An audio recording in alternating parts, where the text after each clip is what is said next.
Abra comigo o santo livro do profeta Oséias.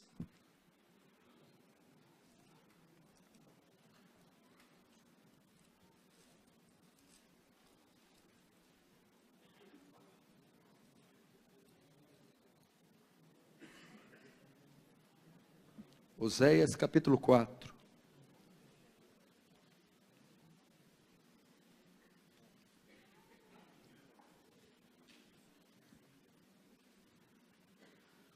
Um texto áureo muito conhecido. Se você pegar o meio da Bíblia, você vai Salmos, Provérbios, Cantares, Eclesiásticos, Isaías, Jeremias, Lamentações, Ezequiel, Daniel, Oséias 4. Verso de número 6. O meu povo está sendo destruído porque lhe falta o conhecimento. Porque tu, sacerdote, rejeitaste o conhecimento, também eu te rejeitarei para que não seja sacerdote diante de mim. Visto que te esqueceste da lei do teu Deus, também eu me esquecerei de teus filhos. Mas vamos atentar para a parte A. O meu povo está sendo destruído, outras traduções, se perde por falta de conhecimento. Feche os olhos, vamos orar mais uma vez.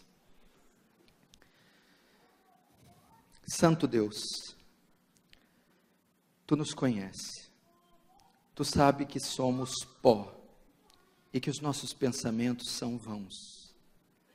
Senhor, mas na nossa ignorância, pequenez, insignificância, receba a glória para si, Senhor.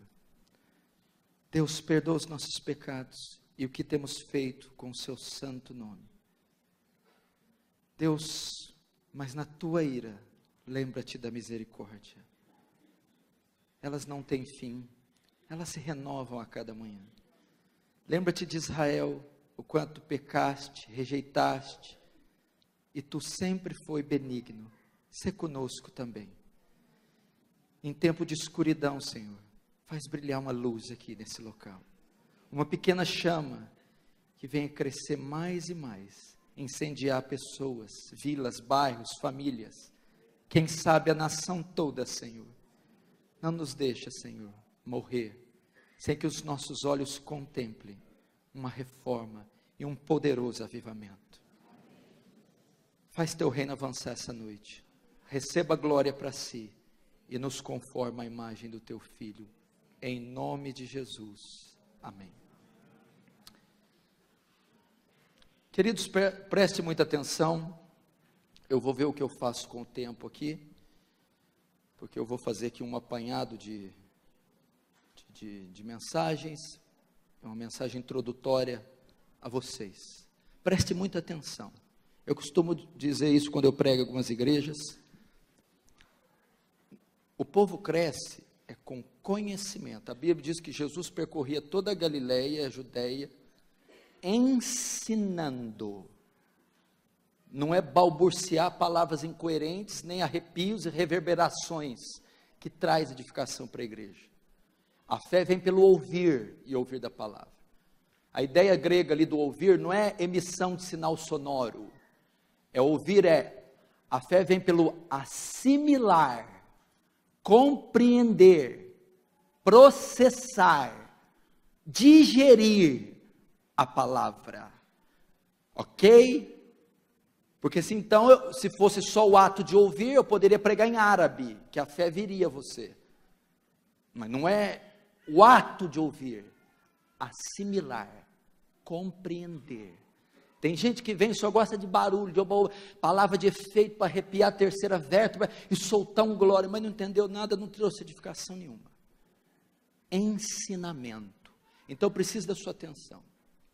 O que está acontecendo aqui não é brincadeira. É uma obra de Deus. Você está numa das maiores metrópoles do planeta, um polo. São Paulo é conhecida em todo o globo. São Paulo, Grande São Paulo, é uma cidade que tem milhões de pessoas. E ela também é um polo evangélico. As grandes igrejas evangélicas estão aqui. As matrizes, as mães estão aqui. E não só isso, mas as grandes heresias estão aqui. Aqui é a capital dos falsos profetas e é a capital das heresias. de onde é exportado todo o lixo teológico, doutrinário, para o restante da nação.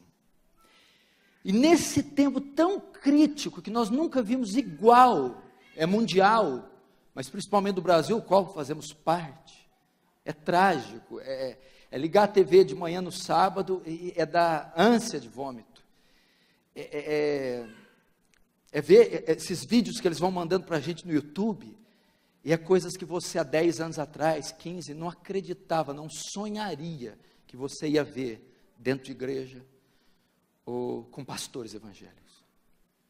Eu acredito piamente que isso é evidência cabal do fim. Jesus está voltando. Nós estamos contemplando o linear de acontecimentos que não tem mais volta. O relógio começou a contar e não para mais. Prepara-te, ó Israel, para encontrar com o seu Senhor. Pastor, mas sempre teve sinais, poxa, até na época de Paulo. Sim, mas à medida que o tempo aproxima, o fim, eles iriam se intensificar mais. É difícil imaginar como será nosso país, o mundo, daqui 50 anos. Eu não sei o que a gente vai ver na rua. Eu não sei. É crítico. Mas, todavia, entretanto, não obstante, Deus, na sua misericórdia, tem levantado os seus profetas, tem deixado um testemunho, tem deixado um ponto de luz, e aqui, no meio de São Paulo, em Pinheiros, aqui, nesta igreja, através desses homens, uma chama tem se acendido, uma luz tem brilhado, um foco de esperança, nessa grande capital. Ah, pastor, mas nós não somos muito frente aí. É verdade, Gideão com aqueles não eram muitos também. Deus não tem compromisso com números, Deus tem compromisso com a verdade, e eu quero que você entenda isso aqui como uma obra do céu. Nesses 500 anos de reforma protestante, novos reformadores estão vindo, a verdade novamente está sendo exposta, o evangelho está sendo pregado. Eu não sei se o pastor Hernandes viu pastor Miguel Nunes na Conferência Fiel. Olha o que ele disse, olha que homem sabe. Eu creio que o YouTube está fazendo o que a imprensa fez para a reforma. Johannes Gutenberg, como é que as ideias da reforma, de Lutero, Calvino, Zwinglio, espalharam por toda a Europa? A imprensa. Como que as pessoas estão conhecendo doutrina reformada? Teologia. Como que as pessoas estão conhecendo doutrina história? Como que as pessoas estão conhecendo Spurgeon, Wesley, Jonathan Edwards? Como é que elas estão conhecendo isso? Paul Washer, John MacArthur, YouTube, a internet, a democracia cristã. O que aconteceu aqui nas últimas eleições? Teve um partido, o Partido Vermelho, foi varrido das grandes capitais, quase não foi reeleito. Por quê? As mídias sociais. Porque tudo que se cria, que se entendia, vinha das TVs abertas, então você era manipulado. As mídias sociais começaram a expor a roubalheira, não é isso? Então, abriu os olhos do povo. E se nós levarmos para o campo da igreja? Quem detinha o controle doutrinário, eclesiástico, eram as grandes igrejas, nos canais abertos. Então a massa era discipulada, catequizada pelos falsos profetas. Veio o YouTube e começou a revelar a verdade. E as pessoas estão tendo acesso a material histórico, bíblico, doutrinário, reformado. Estão abrindo os olhos. E o que está acontecendo? Está havendo uma evasão dessas igrejas. O povo está acordando, abrindo os olhos. E como Deus usava a palavra impressa, na época da reforma, Ele está usando os vídeos, áudio, vídeos. Isso é tremendo, isso é maravilhoso. E eu quero que você entenda isso. Conexão com Deus aqui todas as segundas-feiras. Eu estarei pelo menos uma vez por mês aqui, pastor Hernandes, Arival, Augusto Nicodemos, outros pregadores, ensinando a palavra, ensinando Bíblia. Jesus diz: e conhecereis a verdade, e a verdade vos libertará. Jesus, a Escritura, a palavra de Deus é a verdade que liberta. Eu gostaria de contar com o seu apoio. Chame outras pessoas, divulgue, comunique. Pastor, mas muitos não vieram porque já sabiam que não cabia. Querido, quanto mais pessoas vierem, com mais tumulto você causar, mais seremos convencidos que teremos que ir para um lugar maior, alugar um salão maior, recursos para um lugar maior, 3 mil, 2 mil, 5 mil, sei lá. Se as grandes Babilônias, essas grandes heresias têm mega igrejas para ensinar o engano, por que a igreja de Cristo não vai ter uma igreja grande também? Mas para isso eu preciso da sua ajuda, da sua cooperação. Todos nós unidos, todos nós, assim como o Paulo retrata a igreja como um corpo, cheio de membros interligados, e o corpo não é feito de um membro só de joelhos, orelhas, pés, bocas, são membros distintos uns dos outros, e cada um tem a sua função importante, e eles se completam formando um corpo lindo, distinto, um corpo sólido, o corpo de Cristo. Então um ajuda pregando, o outro divulgando, o outro intercedendo, o outro apoiando, o outro patrocinando, o outro ligando, o outro telefonando, o outro trazendo, levando, dando carona, e assim nós nos unimos para pregar o santo evangelho e para tomar essas searas que estão aí maduras. Então eu quero contar com você, toda segunda, pregadores, o pastor Edivaldo estava me contando a mensagem que ele estava destrinchando, linda, sobre Epáfras, palavra de Deus, coisa pura, bíblica. Não tem que escolher pregador. Você tem que saber que você tem que ter consciência que é uma igreja bíblica, fiel, que não quer arrancar o seu dinheiro, que apenas quer te ensinar sã doutrina e conduzir você para a eternidade. E num momento tão crítico, essa luz tem nascido. E um dos lugares, não é só aqui, evidentemente, tem sido aqui. Então você tem um encontro marcado segunda-feira. Venha, divulgue e vamos incendiar esse estado, essa cidade. Outra coisa que eu vou pedir a você, presta atenção. Eu tenho muito cuidado com isso. Nós estamos num culto. Os puritanos dizem que quando alguém sobe aqui e abre a Bíblia e interpreta ela de forma correta, na autoridade do Espírito Santo, é como se o próprio Cristo estivesse falando com a igreja. Onde 2 ou mais estiver reunidos no meu nome, ali eu estarei. Reverencie a presença de Deus. Nós não estamos num clube. Nós não estamos no clube. Cuidado com piadinhas, soprinhos, trocadilhos. Por favor, respeite o ambiente que você está. Você está numa igreja reformada, com a doutrina reformada, mas onde tem esse compromisso com a Escritura, e somente com a Escritura. E acima de nós, os homens falhos, pecadores, porque eu sou um miserável pecador. Se andar comigo uma semana, você prega para mim, para eu converter. Mas aquele que está aqui em espírito, 100% presente, que a onipresença de Deus não só faz ele estar em todo lugar ao mesmo tempo. Ele está em todo lugar ao mesmo tempo de forma completa. Não tem parte de Deus aqui e parte dele na China. Ele está 100% aqui e 100% na China. Não me pergunte por quê, porque eu não sei. Respeita o Senhor, respeita o culto, respeita esse local. Por favor, tenha reverência. O que eu vou tratar aqui nessa palavra incrível de Oséias?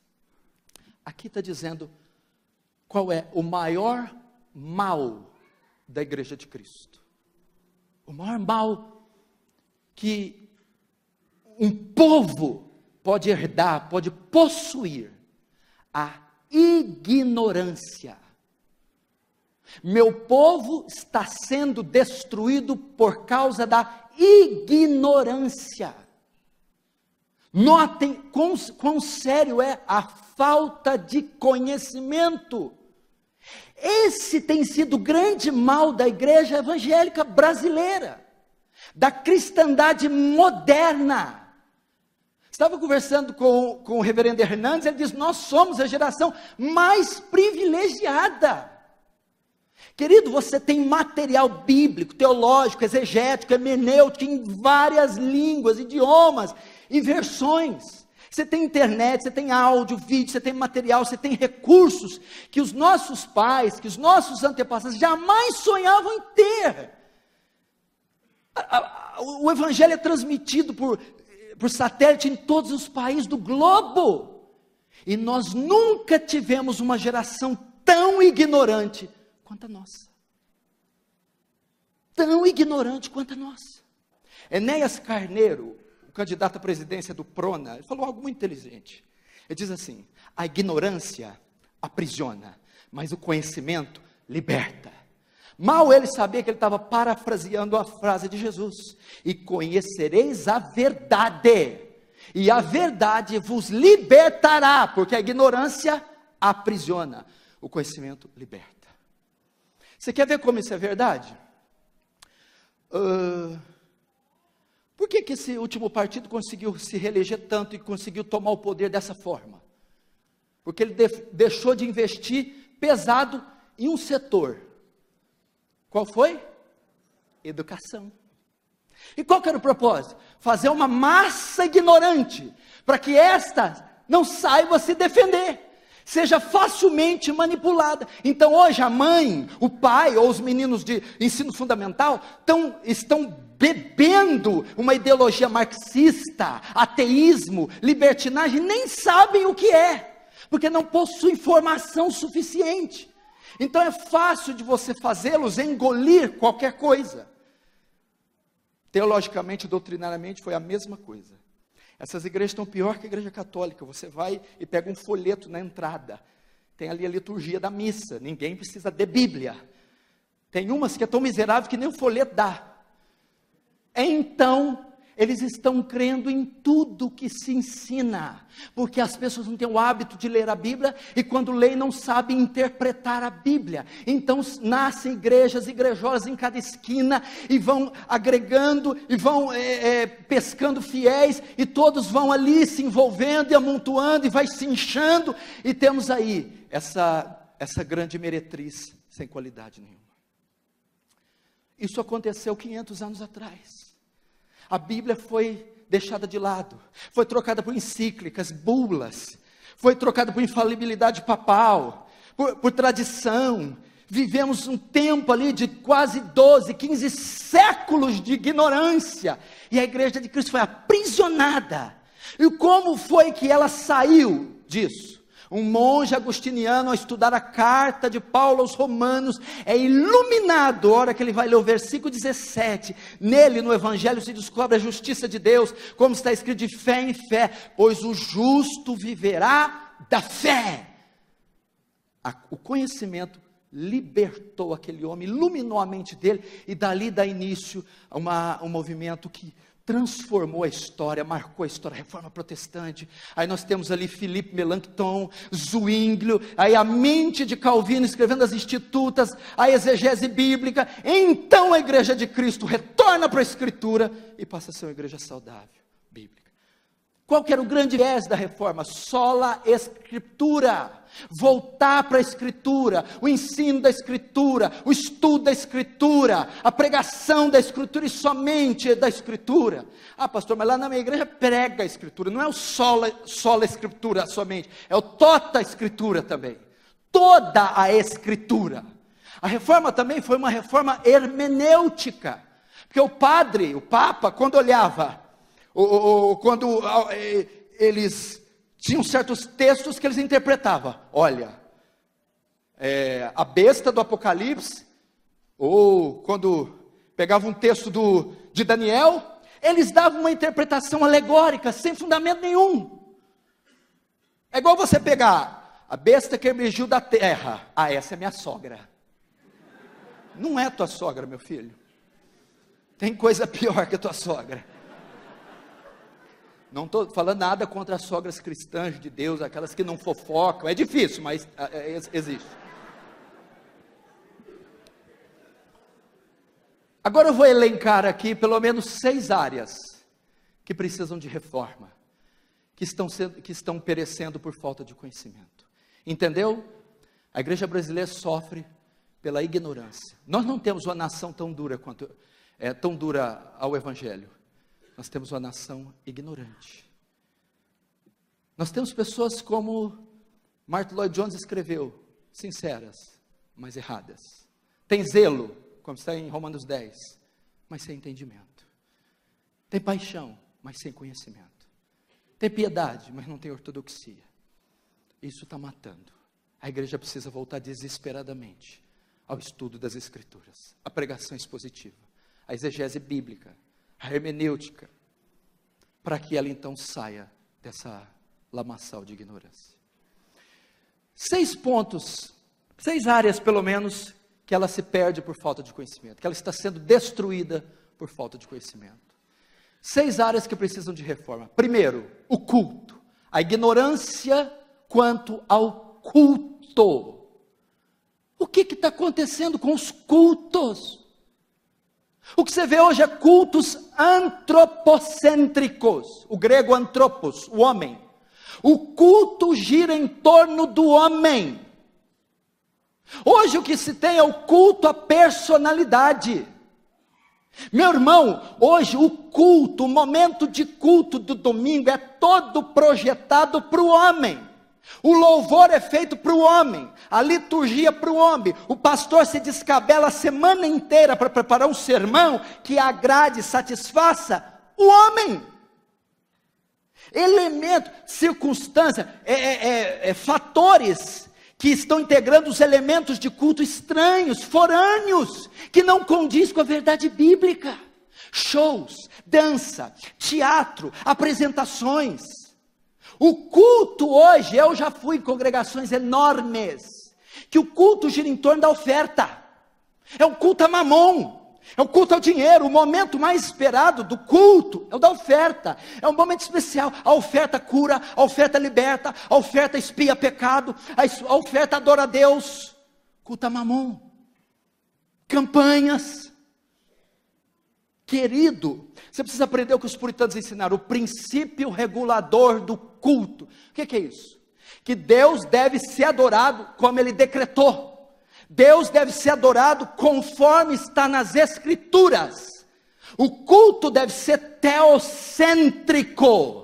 O culto deve convergir na pessoa de Deus. O culto é feito para a glória de Deus. O culto é feito para louvor de Deus. A palavra deve glorificar o Senhor dos exércitos. O louvor deve convergir na glória de Deus. A liturgia toda é para reverenciar um Deus santo. O culto é teocêntrico. Mas o culto não é só teocêntrico, o culto também é cristocêntrico. Levantai, ó portas, as vossas cabeças, levantai, ó entradas eternas, que entrará o Rei da Glória. Quem é esse Rei da Glória? O Senhor forte e poderoso, poderoso nas batalhas. Levantai, ó portas, as vossas cabeças, levantai, ó entradas eternas, que entrará o Rei da Glória. Quem é esse Rei da Glória? O Senhor dos exércitos. Ele é o Rei da Glória. A Santa Ceia. Eu já participei de culto com Santa Ceia, com mini pizza. Santa Ceia não é esse negócio aí não, com o nome. Santa Ceia os discípulos encheu a barriga. Santa Ceia tem que encher a pança. Você imagina? Querido, virou um palco, um picadeiro. É assim, ó. O culto hoje é um circo. O púlpito é o picadeiro. Pastores são palhaços, e a plateia, espectadores, a ser entretidos. Culto vergonhoso, um culto que ofende a glória de Deus, um culto que calca os pés, o sangue da nova aliança, que profana o espírito da graça, um culto sensual, carnal. Pastor, em minha cidade, eles rifaram uma moto dentro da igreja, rifaram a moto, e sabe quem ganhou a rifa? O pastor da igreja. E sabe o que ele fez? Ele ligou a moto e saiu andando com a moto dentro do culto. A gente ria, eu sei, é para não chorar. Você imagina o coração de um Deus 3 vezes santo. Eu fui pregar em Manaus, na mega igreja lá, que eu estou doidinho para falar o nome, mas não vou falar, vou segurar. 50 mil membros, rifa de um Camaro e de uma BMW. Esse pastor foi para a Europa, e foi numa cidade, num grande hotel, e uma xícara de café custava 500 euros. Ele ficou inibido de tomar. Aí diz ele, mas o Espírito Santo diz, você é filho do rei, eu sou dono do ouro da prata, você pode tomar esse café. 500 euros. Uma xícara de café. O culto está banalizado. O pós-modernismo, com a queda do muro de Berlim, em 89, trouxe os seus filhos. Relativismo, pluralismo, humanismo. O que o humanismo ensina? O homem é o centro do universo. Tiraram Deus do trono. E o humanismo entrou dentro da igreja. O culto é uma bênção, só Deus não pode estar lá. Não é feito para ele o culto, ele não é convidado. Precisamos de uma reforma no culto, adorar como os apóstolos, adorar como os puritanos, adorar como os reformadores, adorar como Spurgeon. Eu tive no Tabernáculo Metropolitano, Peter Master fazendo um culto, que culto reverente. Chegamos lá e o Diácono falou, eu vou sentar aqui, não, você vai sentar aqui, é tudo enfileiradinho, é tudo contadinho para ninguém ficar em pé. Uma escola dominical com 1.200 crianças, pastor. Um órgão lindo, louvores de Isaac Watts, coisa linda, reverente, púdica, temente. Quem falou que precisamos desses sonidos, dessa coisa barulhenta, dessa coisa emocional para sentirmos a presença de Deus? A presença de Deus vem com a exposição da verdade, vem com a visitação do Espírito Santo, gente. Precisamos de cultos assim, onde o Senhor é bem-vindo. A Santa Ceia, os puritanos se preparavam uma semana para a ceia. A gente está jogando videogame, vendo Faustão, brigando com a mulher, brigando com o pasteleiro, e vem para participar da ceia, da mesa do Senhor. Nós somos o tipo daqueles guardas romanos, brigando pelas vestes e tal, diante da cruz. A cruz é um símbolo da mesa, da ceia, o sacrifício, e os centuriões ali são o símbolo do desprezo, da carnalidade, da luxúria, da irreverência, diante do sacrifício. Nós estamos assim, não nos preparamos para a ceia, para participar daquele pão santo, que é um símbolo do corpo, daquele vinho, que é um símbolo do sangue, da aliança, do sacrifício, que foi feito para esses miseráveis pecadores. Quando eles realizavam o culto no domingo de manhã, o sábado era um dia de se preparar para a ceia do domingo. Não é dia para festa, cinema, balada, para encher a cara, para brigar com a mulher. Não, vamos nos preparar, porque amanhã tem a mesa do Senhor. Uma reforma no culto. Uma reforma, o culto deve voltar a ser teocêntrico. Ó profundidade das riquezas, tanto das ciências como do conhecimento de Deus. Quão insondáveis são seus juízos, quão inescrutáveis os seus caminhos. Quem compreendeu a mente do Senhor e quem foi seu conselheiro? Quem primeiro deu a ele para que depois lhe possa retribuir, porque dele, por ele, para ele são todas as coisas. Glória, pois, a ele eternamente. Amém. Segundo, precisamos de uma reforma na teontologia. Sabe o que quer dizer a palavra ontos? Ser. Tel-ontos. O estudo do ser de Deus. Eu vou te falar uma coisa, choque-se. O Deus que a igreja evangélica brasileira adora, não é Yahweh, não é Jeová. É um outro Deus. O que a maioria das igrejas faz no domingo de manhã à noite é cometer idolatria. 2 Reis capítulo 4 diz assim, meu povo fez para si ídolos. Outras traduções, meu povo fez para si deuses. O que está sendo adorado nessa nação, é um Deus que os homens fizeram com seu ventre. É um Deus, como o reverendo Hernandes diz, palatável. É um gordo velho que se veste de vermelho e grita, ho, ho, ho. Não é o Deus da Bíblia. Há uma ignorância quanto aos atributos de Deus. Querido, você não pode adorar quem não conhece. Não foi isso que Jesus falou para a mulher samaritana? Vós adorais quem não conheceis. Eu sou samaritano, o culto de vocês é misto. Vocês não conhecem. Vocês estão adorando um factoide. As pessoas não sabem quem é Deus.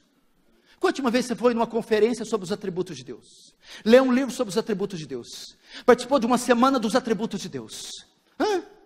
Salmo 50 diz assim, ó, pensava que eu era como tu? O Senhor está repreendendo o povo. Vocês estão achando que eu sou como vocês? É a exata expressão do Deus da igreja brasileira. É um Deus humanizado, um Deus inócuo, que não infunde terror, um Deus que se dá tapinha nas costas, um Deus que você coloca na parede, um Deus que você exige dele, um Deus frouxo, um Deus que só serve para atender demanda. Lembra que uns 10, 15 anos atrás, um incircunciso aí chamado Armandinho, lançou uma música assim, quando Deus me desenhou, ele estava namorando. O que ele passa aí? A imagem de um Deus de boné para trás, muito legal, que você pode bater papo, né? Os evangélicos estão fazendo a mesma coisa. Quero vestir tua sandália, lá. Quero colocar a tua camisa mais larga do que eu, comer no teu prato. Abraça-me e eu te abraçarei. Olha para mim, me beija. Beijar Deus, vestir a sandália de Deus, abraçar Deus. Vou te falar o que Deus falou para Moisés, quando Moisés atreveu a pisar no rochedo do Sinai. Tire as sandálias, porque a terra que pisa é santa. Agora quer saber se Moisés beijou a Deus? Ele não se atreveu a olhar para a sarça. Ele não conseguiu olhar para a glória de Deus, porque senão ele ia morrer. Você está equivocado quanto a Deus. Precisamos estudar os atributos de Deus. O nome de Deus. Você sabe o que quer dizer esse mandamento? Não tomarás o nome de Deus em vão, porque o nome de Deus é santo. Significa, não é só usar uma palavra chula e envolver Deus, que também é pecado. Você vê o nome de Jesus, o nome de Deus escrito em botiquins, em barraquinha, Jesus sendo comercializado, o nomezinho dele vendido como souvenir, a preço de banana, como se fosse um nome qualquer. Jesus, Deus, Cristo, é lindo, num boné, num pingente ali, numa pulseirinha de humano. Um nome santo desse, o nome está intrinsecamente ligado à pessoa. Não tomar o nome de Deus em vão, é não associar o nome santo de Deus às coisas imundas do nosso dia a dia, a esse secularismo mundano. O judeu ortodoxo leva isso tão a sério, que ele, quando quer falar o nome de Deus, ele não pronuncia eu sou, quer dizer Yahvé. É o nome que Deus deu para Moisés no Sinai. Eu sou que sou, Yahvé. Por causa desse mandamento, não tomar o nome de Deus em vão, ele tem tanto medo de ofender a glória de Deus com sua boca suja, que quando ele quer fazer Deus, ele usa o termo Adonai, ele não usa Yahvé. Agora nós contamos piada com o nome de Deus, damos risada com o nome de Deus.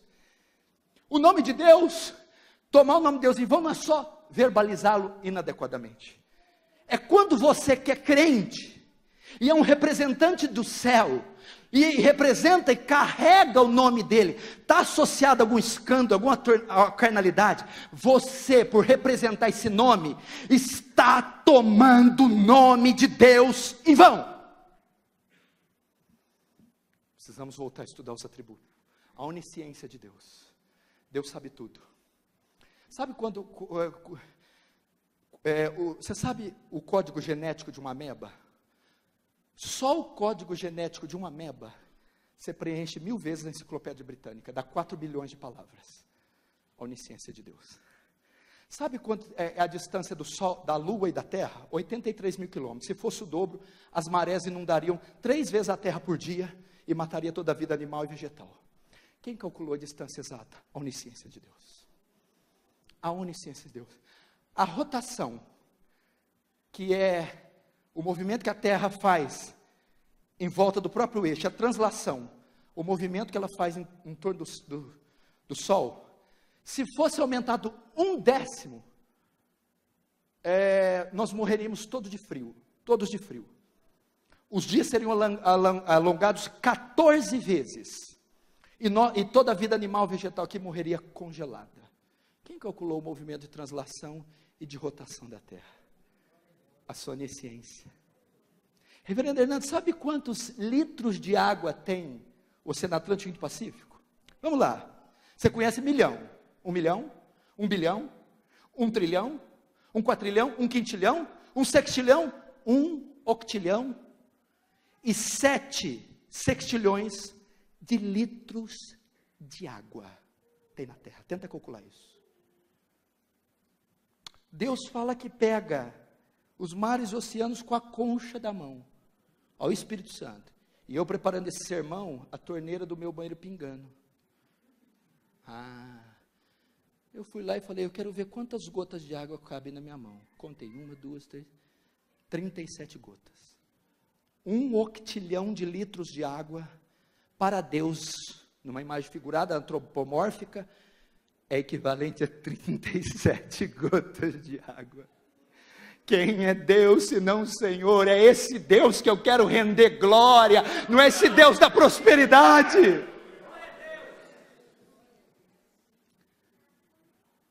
Não é o Deus da prosperidade. Deus onipotente, Deus onisciente, Deus onipresente. Eu não vou ter tempo para falar aqui, mas esse atributo eu não posso deixar de falar. A santidade de Deus, a ignorância quanto a Deus. Os puritanos diziam que a santidade de Deus não é um atributo de Deus, é o atributo de Deus. O que é a santidade de Deus? Fala da impecabilidade de Deus, da pureza de Deus. Tu é tão puro de olhos, Abacuque 1,13, que não podes contemplar o mal. Você precisa saber de algo, quando você se dirigir a Deus, quando você orar a Deus, quando você pegar no livro de Deus, quando você pregar em nome de Deus, cantar em nome de Deus, você tem que ter em mente, Deus é santo. Os serafins, lembra dos serafins? No ano que morreu o rei Uzias, eu vi o Senhor sentado no alto sublime trono. Ele viu os serafins, ele tinha 6 asas, com 2 cobria o rosto, com 2 cobria o pé, com 2 voavam. Por que os serafins cobriam o rosto? Os serafins são as criaturas mais majestosas que Deus criou. Por quê? Dado a proximidade que eles estão do trono de Deus. São as criaturas que mais se aproximam da glória de Deus. Mas para que eles estejam lá, tão próximos do trono e não sejam fulminados, eles cobrem o rosto. Por que eles cobrem o rosto? Os teólogos são unânimes, R.C. Sproul, Paul Washer, Don Carson, os puritanos, porque a radiação de santidade que emana daquele trono é tão grande, que aqueles serafins não suportam olhar, e se eles olharem, eles são dizimados. Por que eles cobrem o pé? Porque aquele local onde o trono está estabelecido, é tão santo, que não pode sequer ser pisado. Esse é o Deus que você tem que temer, o Deus que você ora, crê, louva, adora, prega. Ele é santo. Mas notem, tem uma coisa mais magnífica aí. Não é tanta a postura dos serafins que chama a atenção, é o que eles falam. Sanctus, sanctus, sanctus.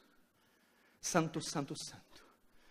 Na língua hebraica, não é como nós, quando a gente quer dar ênfase numa palavra escrita, a gente põe maiúsculo, negrito, aspa, parênteses, você quer dar ênfase numa palavra escrita. No hebraico não é assim não. No hebraico, quando quer dar ênfase, repete. Você vai ver isso em Provérbios, você vai ver isso em Jesus, verdade, verdade vos digo. Quando Jesus fala em verdade, verdade, presta atenção, aquilo é importante. Você, quando vê os serafins dizer santo, santo, santo, é o único atributo que é elevado ao 3º grau de repetição. Você não encontra na Bíblia, Deus é amor, amor, amor. Deus é justiça, justiça, justiça. Deus é bom, bom, bom. Mas a santidade você encontra, Deus é santo, santo, santo. Intensamente santo, totalmente santo. É um ser todo santo. Nadab e Abiú foram queimar fogo estranho, Deus os matou, por quê? Santidade. Uzá foi tocar na arca, Deus o matou, por quê? Porque ele é santo. O objeto do seu amor, Jesus, se tornou o objeto da sua ira, e Deus matou o objeto do seu amor, quem? Jesus. Por quê? Por levar o pecado do homem, a sua santidade não pode permitir, e ele descarrega a sua ira sobre o filho. E você vem orar a Deus de qualquer jeito. Vem para um culto de qualquer jeito. Sobe aqui e prega de qualquer jeito. Toca nesse livro de qualquer jeito. Deus é santo. Ignorância quanto aos atributos de Deus. Pensava que eu era como tu. 1 Coríntios 15, Paulo diz assim: recuperem o bom senso e parem de pecar, porque alguns de vós não têm conhecimento de Deus. Por que há um pecar desenfreado dentro da igreja? Porque não há temor. E por que não há temor? Porque eles não conhecem a Deus. Terceiro, eu vou me alongar aqui porque eu não dou muito conta com o negócio de tempo não, mas vamos lá. Eu vou devagarzinho aqui, nós chega lá. Relógio para em nome de Jesus.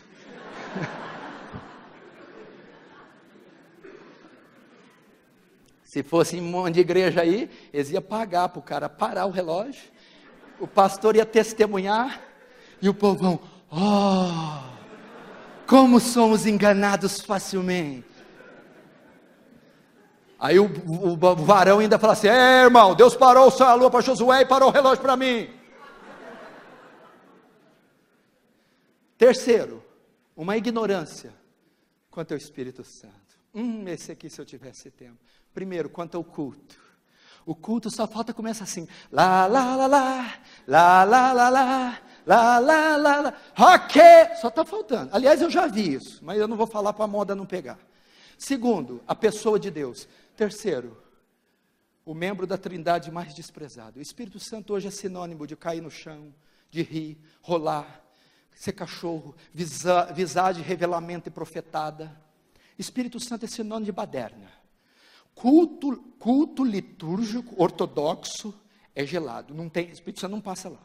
Culto onde o pau come, sai rasteira, voadora, mortal carpado, o Espírito Santo está lá. Mas tem uma ignorância tão absurda na pessoa do Espírito Santo. Culto com o Espírito Santo, homem cheio do Espírito Santo, manifestação do Espírito Santo, é sinônimo, meu irmão, de frenesi, estereótipo. É cair no chão, é rolar, é repousar no Espírito, é cair no Espírito, é falar em línguas, é profetizar, é ter visão, é curas, é profecia, é manifestações malucas. E isso é o Espírito Santo da igreja moderna. Ser cheio do Espírito Santo é quem roda mais, quem pula mais, quem cai mais, quem profetiza mais, quem cura mais. Nós estamos equivocados. Eu vou dizer pelo menos 3 áreas onde o Espírito Santo trabalha, 3 obras pelo menos, e se sair disso aqui não tem nada de Espírito Santo. É só ler João 14, 15 e 16, gente. É só ler Romanos 8, que é um tratado do Espírito Santo. Primeiro, quando o Consolador vier, vamos ver, quando ele vier, olha o que ele vai fazer. Convencerá o homem do pecado, da justiça e do juízo. Primeira obra do Espírito: convencer do pecado, regenerar, conduzir pecadores a Cristo, convencê-los da sua iniquidade. Se você conhece um pastor que se diz cheio do Espírito Santo, se você conhece uma banda do louvor que se diz cheio do Espírito Santo, uma igreja que diz cheio do Espírito Santo, mas ela não fala sobre o pecado, não prega sobre o pecado, não ensina sobre o pecado, ela não tem nada do Espírito Santo. Primeira grande obra é convencer do pecado, regenerar, transformar. Segundo, quando ele vier, ele vos fará lembrar, vos ensinará tudo quanto tenho dito. Opa, o Espírito Santo aponta para a Escritura. E tem culto, pastores, que é tão cheio do Espírito Santo que não tem palavra. Quer dizer, o autor das Escrituras, ele impede o povo dele de ter acesso às Escrituras. O Espírito Santo aponta para a Escritura. Olha só, uma igreja cheia do Espírito Santo. Atos 2, estavam todos reunidos no mesmo lugar, quando veio do céu um vento veemente e impetuoso, todos foram cheios do Espírito Santo, falando em outras línguas, conforme o Espírito Santo dá-se que falasse. E perseveravam na oração, no partir do pão, na comunhão e na doutrina dos apóstolos.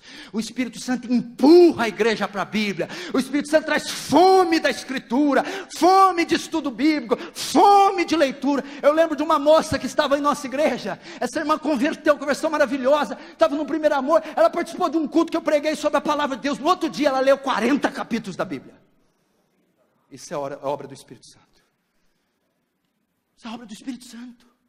Terceira obra do Espírito Santo: quando ele vier, me glorificará. O Espírito Santo não aponta para ele mesmo. O culto não é ao redor do Espírito Santo, é o culto do Espírito Santo, o Espírito Santo, o Espírito Santo. Por isso que aquele livro Bom Dia Espírito Santo é um equívoco, é uma heresia, porque ele enaltece, engrandece a pessoa do Espírito Santo, a parte de Cristo Jesus. O Espírito Santo aponta para o Salvador. Então vamos lá, o que significa isso? Aponta para a promessa do Salvador, aponta para a encarnação do Salvador, aponta para a vida do Salvador, aponta para a mensagem do Salvador, aponta para a morte do Salvador, aponta para o sepultamento do Salvador, aponta para a ressurreição do Salvador, aponta para a glorificação do Salvador, e aponta para a volta do Salvador. O Espírito Santo glorifica o Filho. Logo, um homem, um pregador, Por isso que Spurgeon era maravilhoso. Toda a mensagem de Spurgeon convergia na pessoa bendita de Cristo. Martin Lloyd Jones sempre exaltando Cristo. Os puritanos, John Knox escreveu um livro tremendo, a glória de Cristo, tudo é para Cristo. Vai ler o livro de Colossenses, fala da supremacia de Cristo, que coisa linda. Fala nele foram criadas, quer trono, quer principado, quer potestade, coisas visíveis e invisíveis, tudo foi criado por Ele, para Ele. Cristo, irmão, Cristo, o poderoso exaltado. Quarto, para nós caminharmos para o fim. Primeiro, ignorância quanto ao culto. Segundo, ignorância quanto aos atributos de Deus. Terceiro, ignorância quanto ao Espírito Santo. Quarto, ignorância quanto ao louvor. Tem sabor de mel.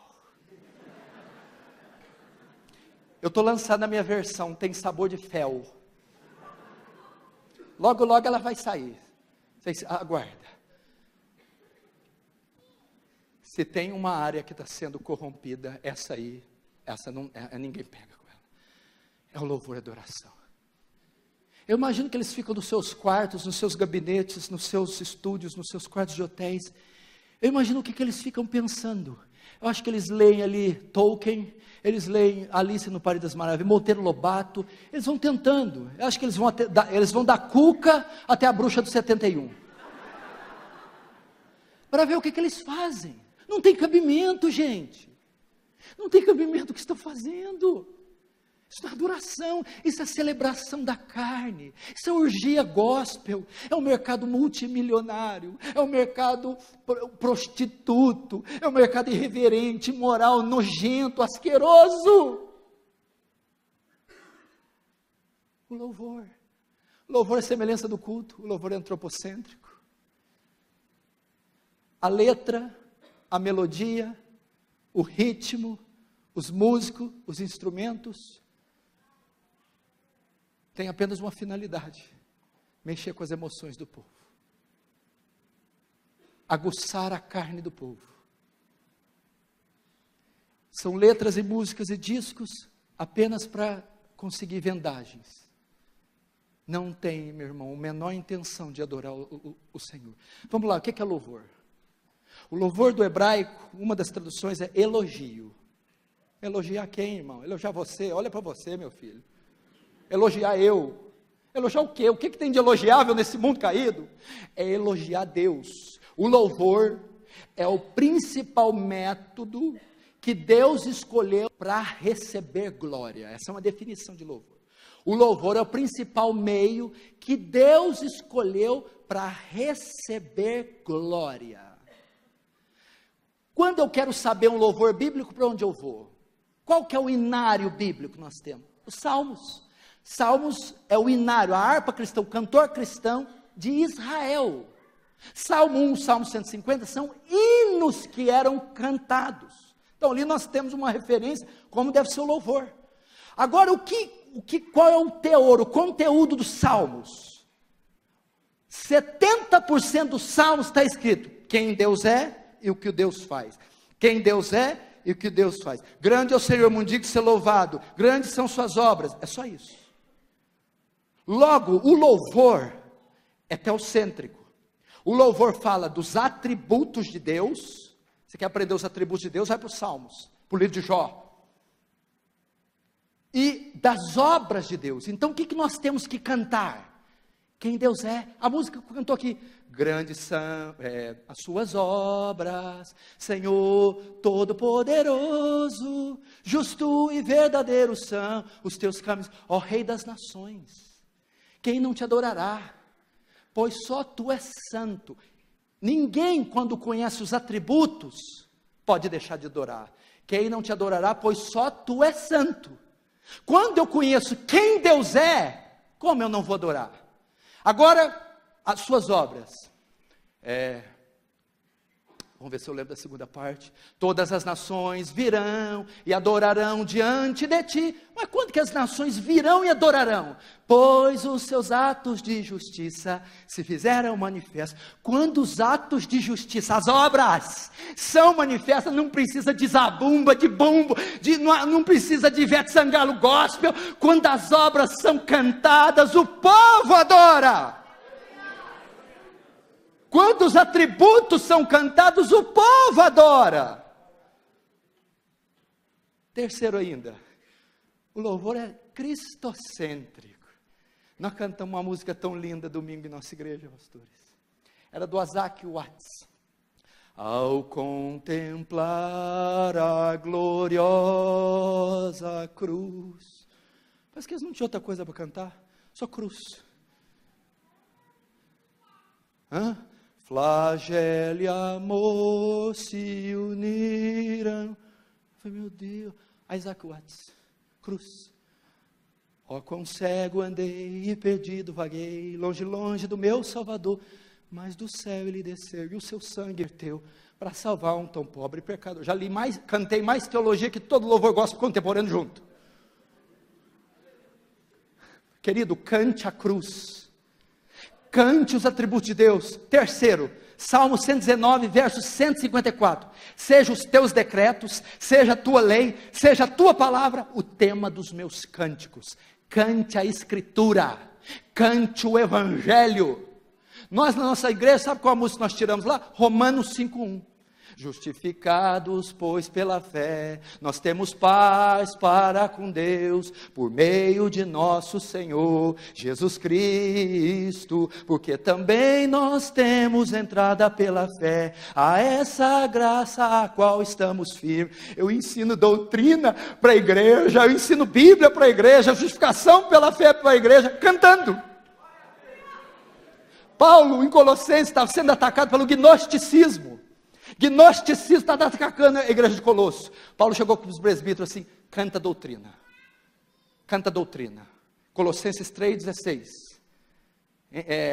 A palavra de Deus habite ricamente em vós, entoando, cantando entre vós, salmos, hinos e cânticos de louvor. Ou seja, cante doutrina, cante expiação, cante justificação, cante adoção, cante evangelho, cante santificação. O louvor tem essa função. Você lembra da época da ditadura? Caminhando e cantando, seguindo a canção, somos todos iguais, braços dados ou não. Como é que é? Geraldo Vandré, ditadura militar. Essa música, essa música estava combatendo a ditadura militar. Ela foi responsável, uma das grandes responsáveis para a ditadura militar cair.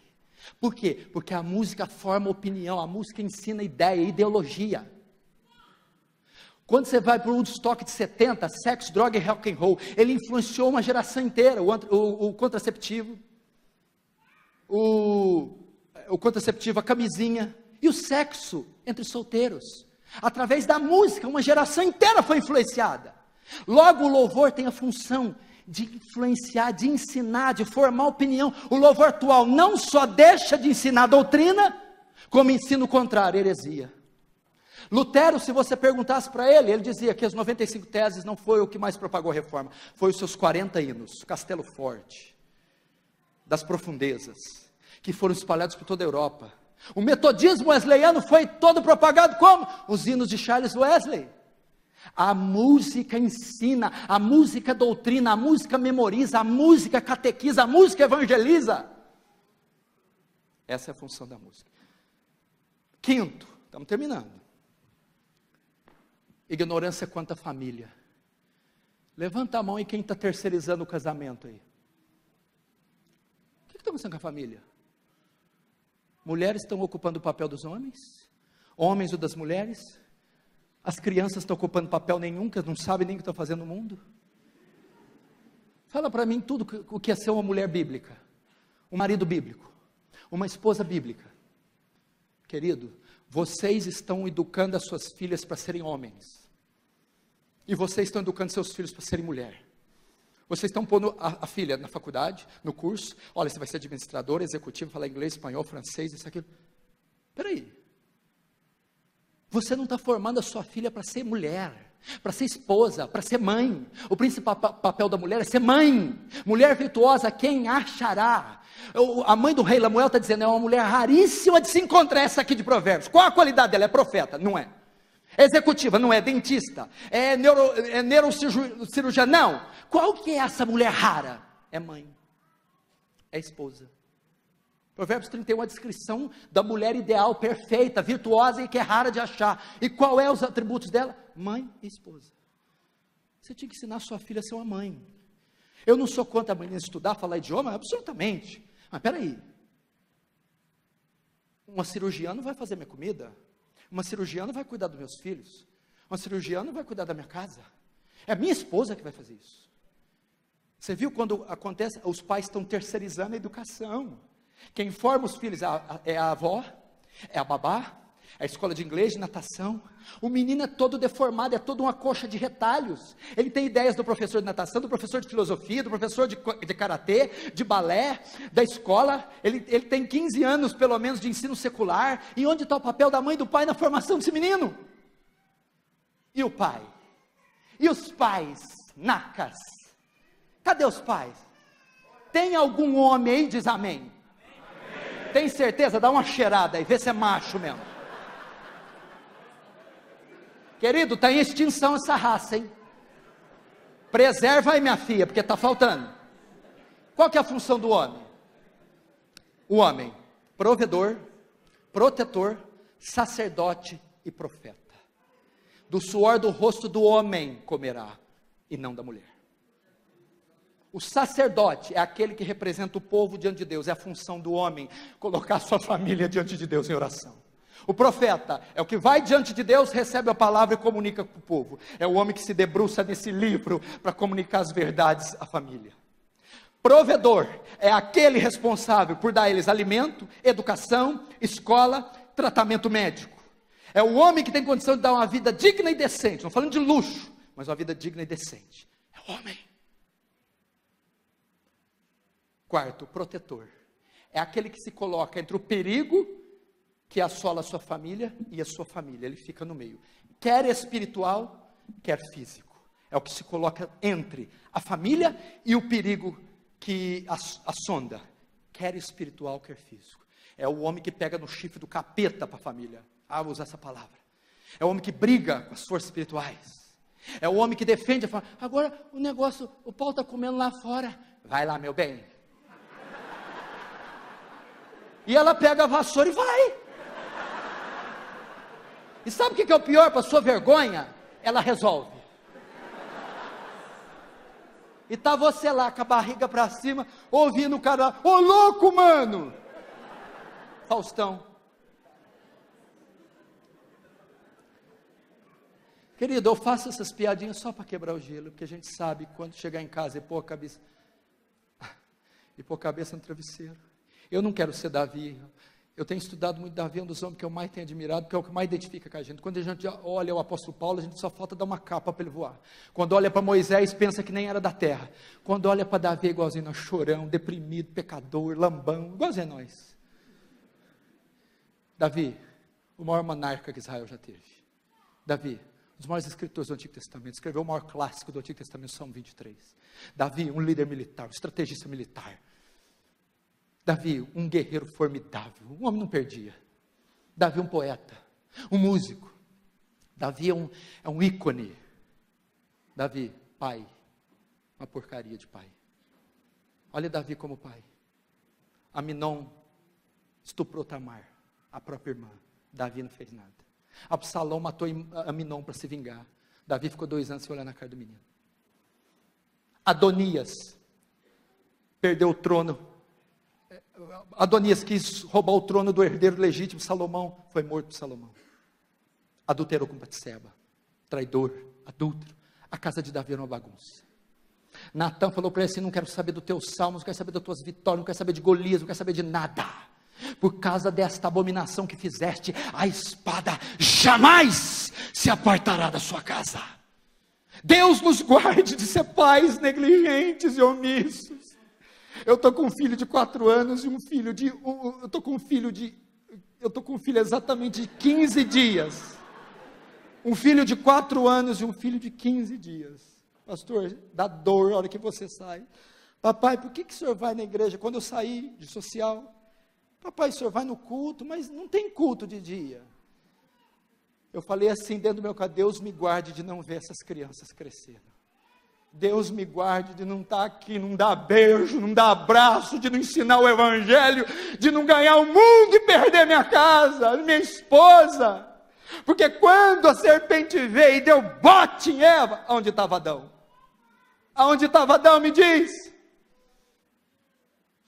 A nossa família é prioridade. Primeiro Deus, segundo família, terceiro ministério.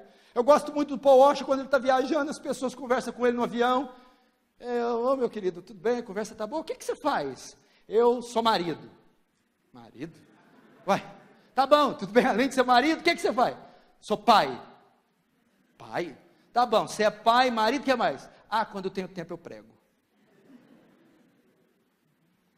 Você vai ver a história de Billy Graham, você vai ver a história de grandes outros aí que não pode falar, que está mais caído do que... As famílias, era uma reborreia. O homem, o sacerdote, a mulher auxiliadora e os filhos em submissão. Amém? Último, e nós encerramos. Senão eu não volto aqui mais e o pastor depois acaba comigo. Rapidinho. A ignorância quanto ao evangelho. Uma reforma quanto ao evangelho. Está sofrendo? Vem para a igreja. Pode sofrer. Está com caroço? Vem aqui, ele vai ser tirado. Está encalhada a serva? Vem.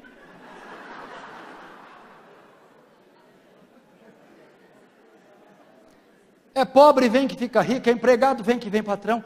A isca que está sendo usada para atrair o pecador é algo espúrio. Deus tem a melhor vida para você aqui agora. Deus tem um plano maravilhoso. Jesus te ama. As pessoas estão equivocadas. A isca para trazer o povo, irmão, é campanha, é a unção, é o milagre, a prosperidade. Nós não temos conhecimento do evangelho. Ignorância quanto ao evangelho. O evangelho não é a melhor vida aqui na terra, não é cura, não é riqueza. O evangelho, querido, resume-se nisso: um Deus santo e justo salva pecadores injustos mediante a morte substitutiva do seu filho. O seu filho naquela cruz leva o nosso pecado, com o nosso pecado a culpa, e ele paga pela culpa, sendo despejada nele a ira de Deus. Quando a ira de Deus é despejada, Deus satisfaz a sua justiça, e agora ele pode ser justo e justificador daquele que crê. Jesus, no terceiro dia, ressuscita dos mortos, demonstrando assim que Deus aceitou o seu sacrifício, e agora, mediante o sacrifício, ele ordena que todos os homens, em todos os lugares, se arrependam e creiam no evangelho. Isso é o evangelho. Isso é o evangelho. O ministério do Ray Comfort fez uma pesquisa e disse que 80% das pessoas que fazem sua decisão para Cristo não permanecem. Significa, de cada 1000 que fazem profissão de fé, que batizam, 800 desviam, saem. Por quê? Porque a isca que é chamada, que é usada para atraí-los, não é o evangelho. Se eu te atraio com uma promessa falsa, você fica algum tempo. A hora que você vê que a promessa não cumpre, você vai embora. Vamos dar um exemplo aqui na igreja Pinheiros. O pastor Erival põe uma faixa aí: curas milagrosas, espetaculares, sobrenaturais, toda quinta. Aí tem uma bruxa satanista que ama o demônio, o capeta.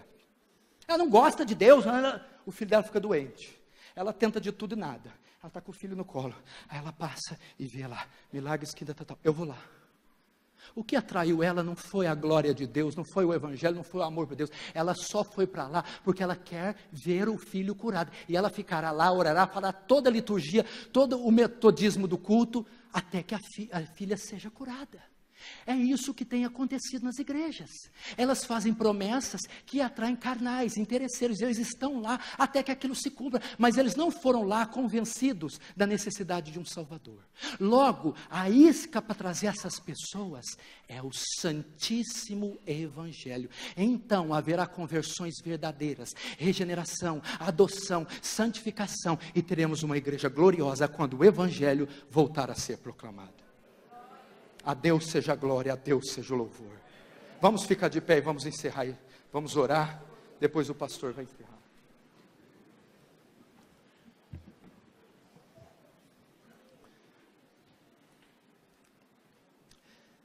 Feche os seus olhos e curva a sua cabeça.